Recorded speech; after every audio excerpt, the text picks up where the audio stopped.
அமெரிக்காவின் நியூயார்க் நகரில் வரும் 18ஆம் தேதி 18 கேரட் தங்கத்தாலான கழிப்பறை ஏலம் விடப்பட உள்ளது. 101 கிலோகிராம் தங்கத்தாலான கழிப்பறை இந்திய மதிப்பில் 83 கோடியே 40 லட்சம் ரூபாய் என மதிப்பிடப்பட்டுள்ளது. மௌரிசியோ கேட்லன் என்ற இத்தாலிய கலைஞரால் உருவாக்கப்பட்டுள்ள இக்கழிப்பறை செல்வத்தின் மீதான நையாண்டியாக கருதப்படுகிறது.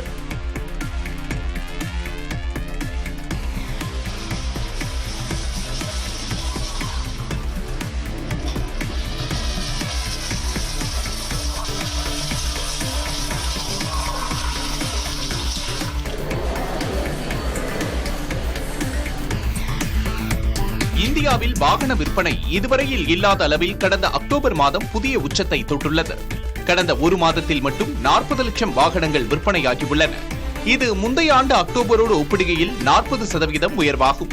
ஜிஎஸ்டி குறைப்பு மற்றும் பண்டிகை காலம் காரணமாக வாகன விற்பனை உச்சம் தொட்டிருப்பதாக அத்துறை நிபுணர்கள் கூறுகின்றனர். வாகன விற்பனையாளர் சங்கங்களின் கூட்டமைப்பு வெளியிட்ட தரவுகளின்படி இருசக்கர வாகன விற்பனை 52% உயர்ந்து 31,50,000 கார் விற்பனை 11% உயர்ந்து 5,57,000 உள்ளன.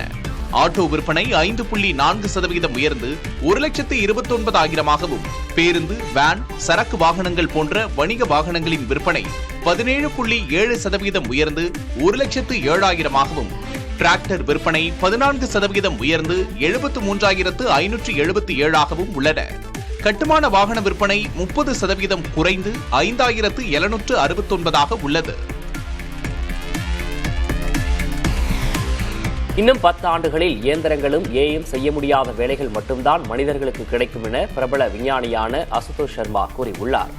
மனித அறிவாற்றல் எங்கெல்லாம் பயன்படுத்தப்படுகிறதோ அங்கெல்லாம் ஏஐ தொழில்நுட்பம் வந்துவிடும் எனவும் அவர் கூறியுள்ளார்.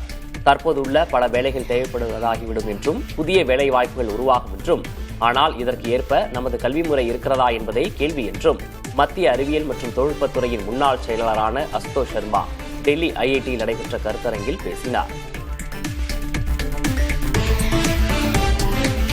பட்டன் போன் வைத்திருக்கும் மக்களும் பயன்படுத்தும் வகையில் புதிய யூபிஐ வசதியை இந்தியன் ஓவர்சீஸ் வங்கி அறிமுகப்படுத்த உள்ளது. தற்போது யூபிஐ பரிவர்த்தனையை இணைய வசதி கொண்ட ஸ்மார்ட் போன்கள் மூலமே மேற்கொள்ள முடியும். இந்நிலையில் இந்தியாவில் இணைய வசதி இல்லாமல் பட்டன் போன்களை பயன்படுத்திக் கொண்டிருக்கும் மக்களையும் டிஜிட்டல் கட்டமைப்புக்குள் கொண்டுவரும் நோக்கில் இந்த புதிய வசதியை ஐஓபி அறிமுகம் செய்ய உள்ளது. இதற்காக நெட்வொர்க் பீப்புள் சர்வீசஸ் நிறுவனத்துடன் ஐஓபி இணைந்துள்ளது. இந்த யூபிஐ பரிவர்த்தனை இணைய வசதி இல்லாமல் குரல் அடிப்படையில் செயல்படும் என்றும் தெரிவிக்கப்பட்டுள்ளது.